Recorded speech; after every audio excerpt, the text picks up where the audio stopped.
Assalamualaikum warahmatullahi wabarakatuh. Kali ini saya akan menjelaskan tentang tanda bahaya dan penyulit kehamilan. Pada prinsipnya kehamilan itu setiap fasenya memiliki risiko untuk terjadinya penyulit atau komplikasi. Untuk mempermudah pemahaman kita, sebelumnya saya review dulu sedikit. Pada mata kuliah kehamilan dulu Anda sudah pernah mendapatkan penjelasan tentang periode kehamilan. Periode kehamilan itu ada berdasarkan trimester, yaitu trimester 1, 2, dan 3. Kemudian dengan batasan minggu yang sudah ditetapkan, yaitu pada minggu ke-13 ini trimester 1, kemudian 14 sampai 26 ini trimester 2, kemudian 27 sampai dengan persalinan itu trimester 3. Namun pada penyulit kehamilan ini kita membaginya menjadi dua periode, yaitu penyulit pada kehamilan awal dan penyulit pada kehamilan lanjut. Batasnya ada di 20 sampai 22 minggu. Ini yang lanjut, kemudian ini komplikasi atau penyulit pada kehamilan awal. Kembali ke sini, kali ini kita akan diskusi atau akan belajar tentang penyulit pada kehamilan awal, yaitu ada abortus, kemudian ada mola, kemudian ada kehamilan ektopik, dan hiperemesis gravidarum. Selanjutnya, yang pertama adalah abortus. Apa itu abortus? Abortus adalah berakhirnya kehamilan sebelum periode viabilitas janin. Artinya, kalau janin itu lahir, maka sudah dipastikan dia tidak viabel atau tidak bisa hidup di luar kandungan. Kapan batas waktunya? Ada referensi yang mungkin kalau Anda baca ada 20 minggu, kemudian ada juga yang menuliskan 28 minggu. Kenapa begitu? Jadi, kalau Anda ingat dulu diagnosis pada kehamilan itu ada istilah apiah dan apah. Bedanya adalah kalau apiah ini yang membedakan adalah ini. Abortus, kemudian prematur, imatur, aterem, dan hidup atau mati. Nah, abortus dan imatur ini dulu terpisah. Ada abortus sendiri, ada imatur sendiri. Yang menjadi rancu adalah kalau abortus ini tidak viabel, kemudian imatur ini tidak matang, prematur ini matang, sehingga akhirnya ambigu. Apa bedanya tidak matang dengan abortus atau tidak viabel, sehingga ini melebur menjadi satu. Kalau kita lihat di sini, nah ini yang awalnya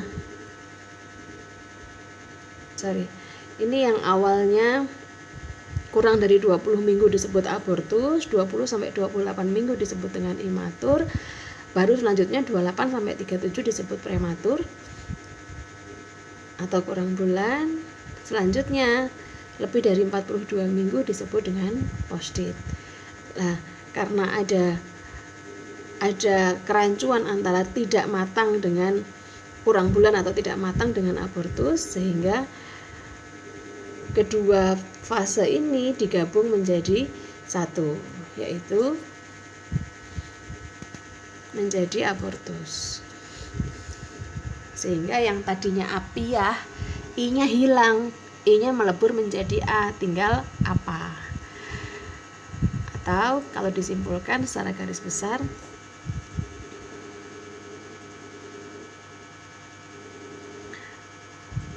usia 1 sampai 28 minggu kalau berakhir kehamilan disebut dengan abortus. Kalau berakhirnya di antara 28 sampai 36 ini kita sebut dengan prematur. Ini yang paling ideal adalah 36 sampai 40 minggu atau yang kita sebut dengan aterem atau cukup bulan. Bagaimana kalau lebih dari 40 minggu? Ya nggak normal lagi, namanya disebut dengan postdate. Jadi idealnya persalinan itu terjadi antara 36 sampai 40 minggu. Kembali ke abortus. abortus ada banyak jenisnya. Kalau kita melihat dari proses terjadinya, ada 2 kelompok besar, yaitu abortus spontan sama abortus provokatus. Abortus spontan ini abortus yang terjadi dengan sendirinya, artinya tidak diberi obat apapun, tidak lakukan tindakan apapun, ya tiba-tiba muncul perdarahan, tiba-tiba janinnya keluar dan sebagainya. Terjadi dengan spontan atau dengan sendirinya. Selanjutnya ada abortus provokatus, ini disengaja dibuat. Abortus provokatus ini artinya tadinya tidak ada kontraksi, tidak ada perdarahan, tapi memang sengaja dibuat menjadi kontraksi atau dikeluarkan hasil konsepsinya. Provokatus ini dibagi menjadi 2, ada abortus provokatus medicinalis, ada juga abortus provokatus criminalis. Yang membedakan adalah kalau medicinalis ini alasannya jelas karena ada alasan medis.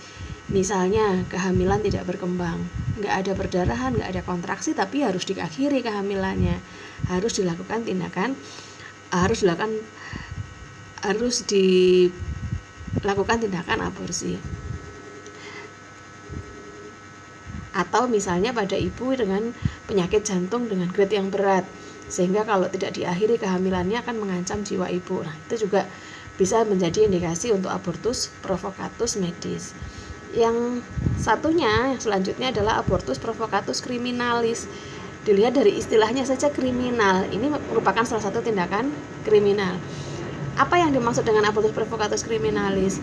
Tidak ada indikasi medis tapi sengaja digugurkan.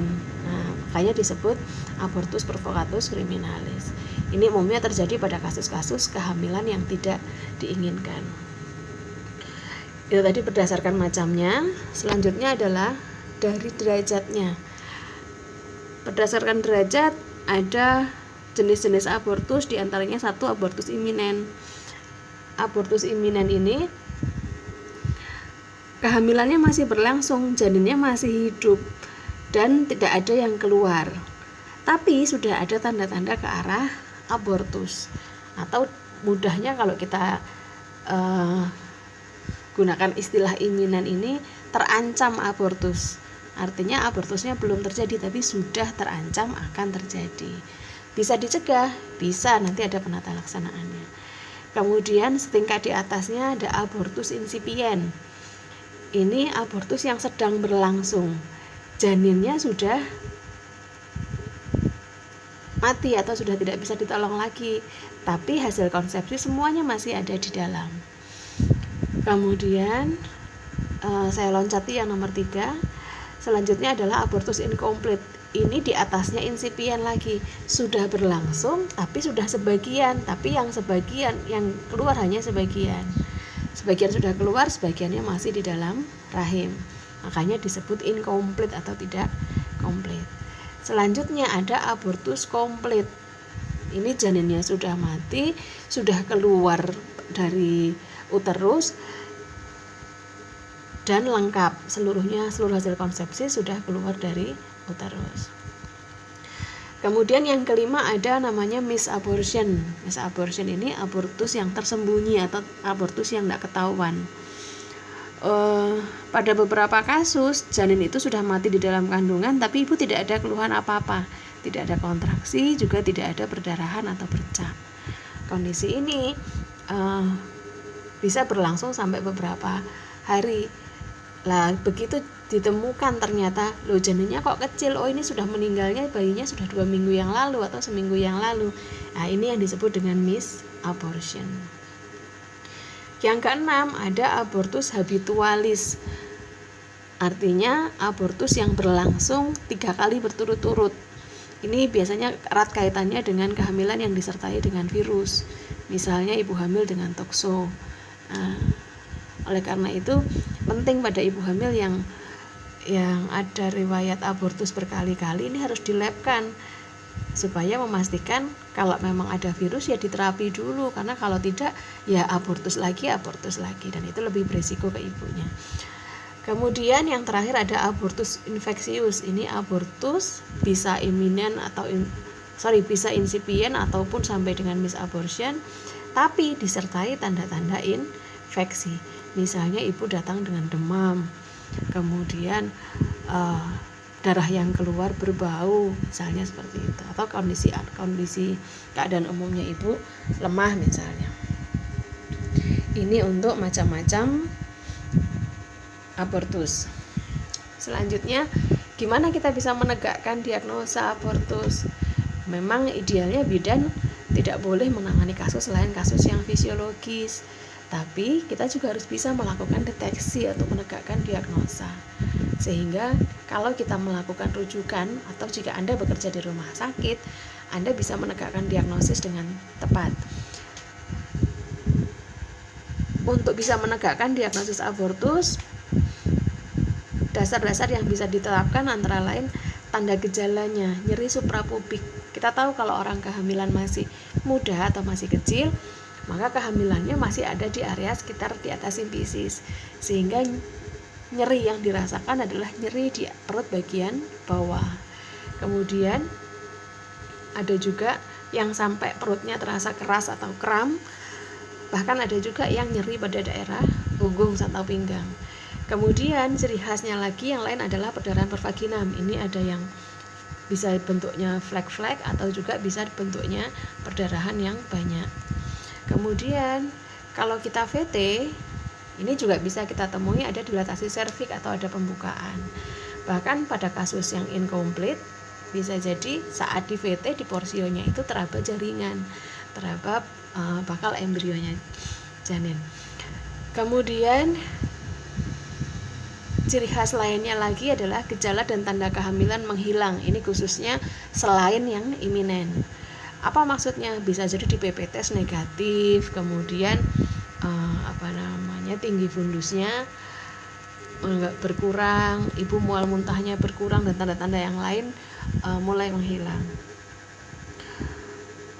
Selain itu, untuk yang paling akurat menegakkan diagnosa abortus adalah melalui USG. Ini beberapa contoh saja.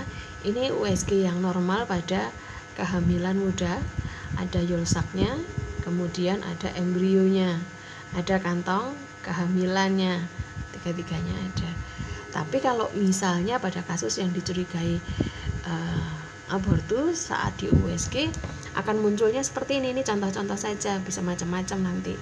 Nah, ini yolsaknya melebur hilang, sehingga potensi kemungkinan besar janinnya tidak bisa membesar atau tidak bisa bertumbuh dan berkembang. Ada lagi contoh lain, misalnya ini disebut dengan blacked ovum. Ibunya hamil, PP test juga positif, dia juga amenore, tapi waktu di USG kantong kehamilannya ada, tapi embrionya tidak ada. Ini yang disebut dengan blacked ovum. Bisa bertahan nggak? Ya enggak. Apa yang mau ditunggu pada kondisi ini ya? Maka akan terjadi yang namanya abortus.